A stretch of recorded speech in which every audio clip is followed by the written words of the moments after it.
اللہ الرحمن الرحیم۔ قربانی کا وقت کب سے کب تک رہتا ہے، اس سلسلے میں گفتگو ہوگی۔ ناظرین کرام، بقرعید کی 10ویں تاریخ یعنی ماہ ذی الحجہ کی 10ویں تاریخ سے لے کر اسی مہینے کی 12ویں تاریخ کی شام تک سورج ڈوبنے سے پہلے پہلے تک قربانی کا وقت رہتا ہے۔ ایک مسئلہ یہ ہے کہ ایک شخص ہے جو شہر میں رہتا ہے جہاں پہ عید کی نماز بھی ہوتی ہے۔ اگر وہ شخص عید کی نماز پڑھے بغیر قربانی کر لے تو اس شخص کی قربانی درست نہیں ہوگی۔ اس کی قربانی یوں سمجھی جائے گی جیسے کہ ایک شخص ہے جو عام دنوں میں قربانی کر لے گوشت کو کھانے کے لیے، اور ایک شخص ایسا ہے جو ایسے دیہات میں رہتا ہے جہاں عید کی نماز نہیں ہوتی، تو وہ قربانی کب کرے؟ کہا جب نماز ہی نہیں ہوتی تو سورج کے طلوع ہونے کے بعد وہ قربانی کر سکتا ہے۔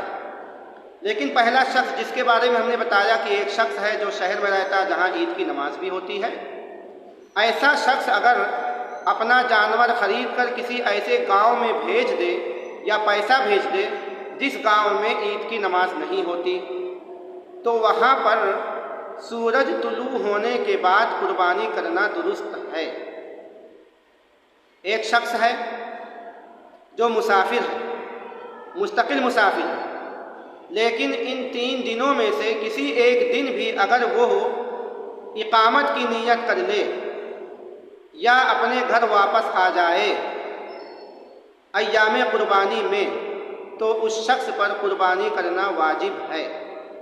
ایک شخص ہے جس کے اوپر قربانی واجب ہے لیکن اس کی طرف سے غفلت پائی گئی، قربانی نہ کر سکا اور قربانی کا جانور بھی نہیں خریدا، ایام قربانی گزر گئے، تو کہا اس شخص کے لیے قربانی تو واجب تھی لیکن کیا نہیں، کیا کرے اب؟ کہا گیا کہ قربانی کے جانور کی مالیت یعنی پیسہ صدقہ کر دے۔ ایک شخص ہے جس نے قربانی کا جانور خرید لیا، اس کے اوپر قربانی واجب بھی تھی لیکن اس کی طرف سے بھی غفلت پائی گئی، جانور خرید لیا ہے لیکن قربانی کر نہ سکا، تو کہا گیا کہ قربانی کے جانور کو ذبح کر دے اور اس کے گوشت کو تقسیم کر دے، خود نہ کھائے۔ قربانی کے جو دن متعین ہیں یعنی 10ویں، 11ویں، 12ویں دنوں کے حصوں میں قربانی کرنا افضل ہے۔ رات میں اس وقت مناسب ہے جب کہ روشنی کا خوب اچھی طرح سے انتظام ہو۔ قربانی کا جانور خود اپنے ہاتھ سے ذبح کرنا چاہیے۔ اگر ذبح کرتے وقت ڈر لگتا ہو یا اس کے لیے مناسب نہ ہو، ذبح کرنا نہ جانتا ہو، تو جو قصاب ہے اس کے پاس موجود رہنا بہتر اور مناسب ہے۔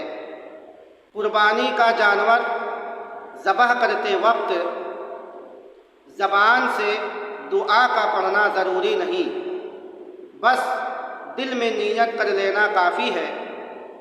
احادیث مبارکہ میں جو دعائیں وارد ہوئی ہیں وہ اگر نہ یاد ہوں تو کوئی دقت نہیں، دل سے نیت کر لینا اور بسم اللہ اللہ اکبر کہہ کے ذبح کر لینا جائز ہے، کافی ہے۔